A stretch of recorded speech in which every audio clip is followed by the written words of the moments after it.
اعوذ باللہ من الشیطان الرجیم بسم اللہ الرحمن الرحیم۔ برادران عزیز و معزز خواتین،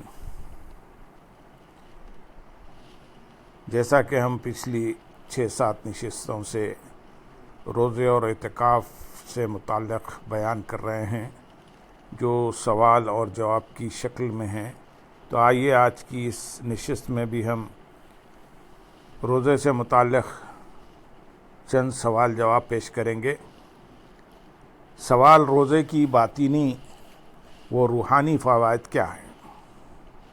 جواب: روزے کے باطنی اور روحانی فوائد یہ ہیں۔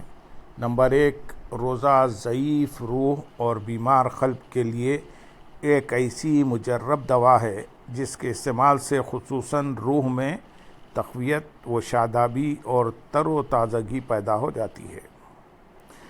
اس طرح بندے کی طبیعت نیکیوں کی طرف مائل ہونے لگتی اور برائیوں کے خلاف نفرت پیدا ہوتی ہے۔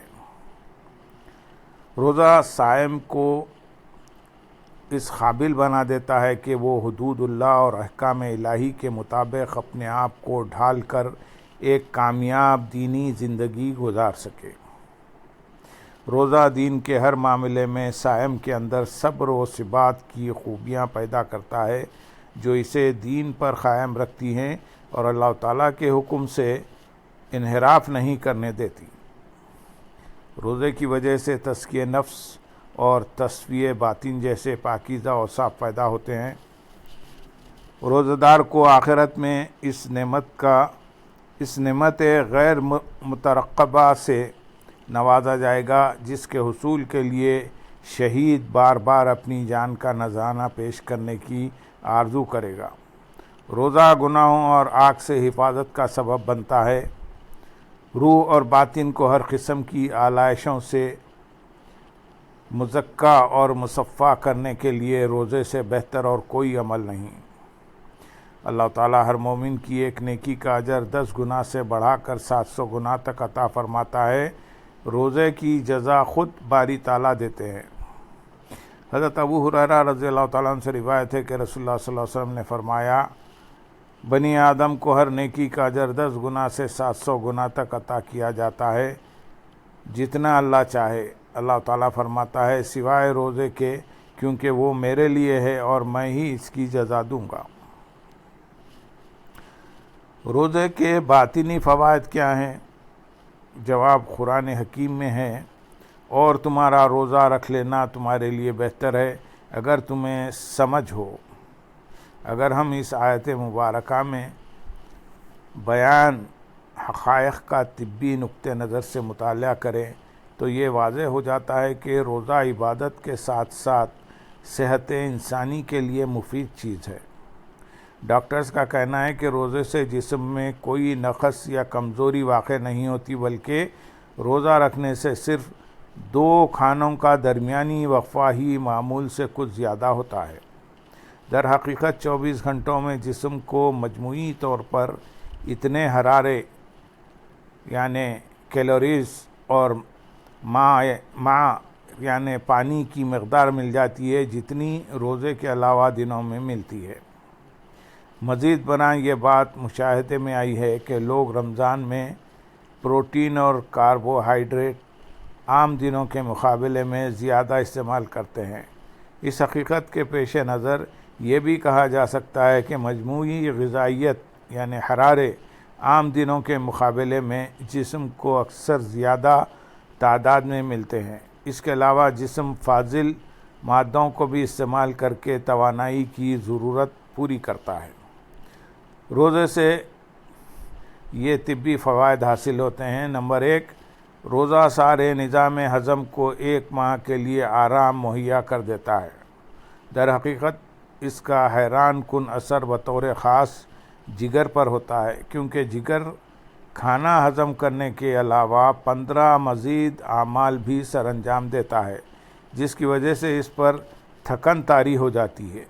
دوسری طرف روزے کے ذریعے جگر کو 4 سے 6 گھنٹوں تک آرام مل جاتا ہے، جو روزے کے بغیر قطعی ناممکن ہے، کیونکہ بے حد معمولی خوراک یہاں تک کہ ایک 1 گرام کے 10ویں حصے کے برابر بھی اگر معدے میں داخل ہو جائے تو پورا نظام انہضام اپنا کام شروع کر دیتا ہے اور جگر فوراً مصروف عمل ہو جاتا ہے۔ سائنسی نقطہ نظر سے ماہرین طب کا دعویٰ ہے کہ اس آرام کا وقفہ 1 سال میں 1 ماہ ضرور ہونا چاہیے۔ نمبر 2، روزے کے دوران خون کی مقدار میں کمی ہو جاتی ہے۔ یہ اثر دل کو نہایت فائدہ مند آرام مہیا کرتا ہے۔ زیادہ اہم بات یہ ہے کہ خلیوں کے درمیان ماء کی مقدار میں کمی کی وجہ سے خلیوں کا عمل بڑی حد تک سکون آشنا ہو جاتا ہے۔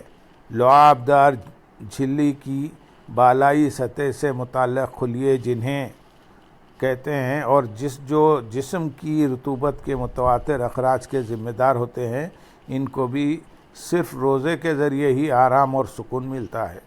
اسی طرح سے ٹشو یعنی پٹھوں پر دباؤ کم ہو جاتا ہے۔ پٹھوں پر یہ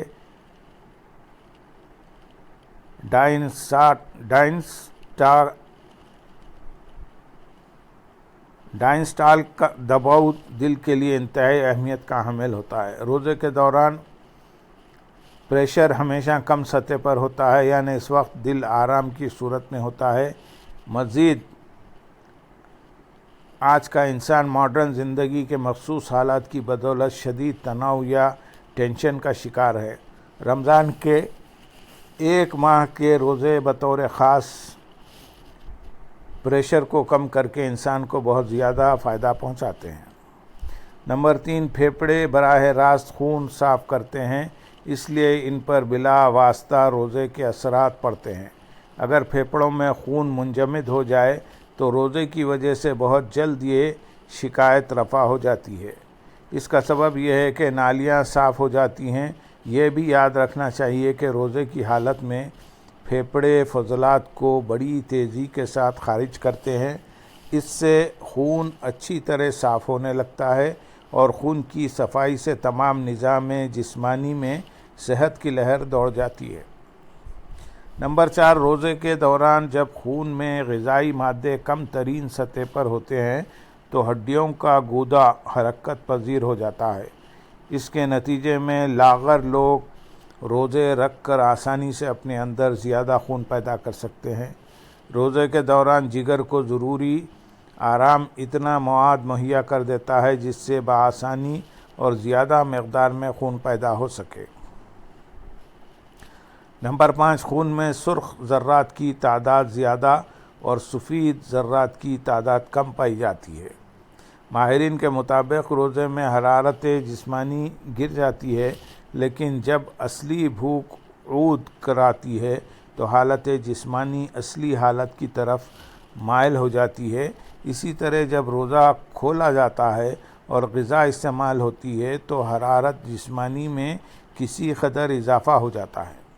روزہ رکھنے کے بعد خون کی صفائی کا عمل جاری ہو جاتا ہے۔ قلت العام کی حالت میں اکثر دیکھا گیا ہے کہ خون کے سرخ خلیات کی تعداد میں ترقی ہو جاتی ہے۔ ایک مشاہدے کے مطابق معلوم ہوا کہ صرف 12 دن کے روزوں کے تسلسل کی وجہ سے خون کے خلیات تعداد 5 لاکھ سے بڑھ کر 36 لاکھ تک پہنچ گئی ہے۔ اللہم صلی علی سیدنا محمد وعلی آل سیدنا محمد وبارک وسلم وآخر دعوانا ان الحمد للہ رب العالمین۔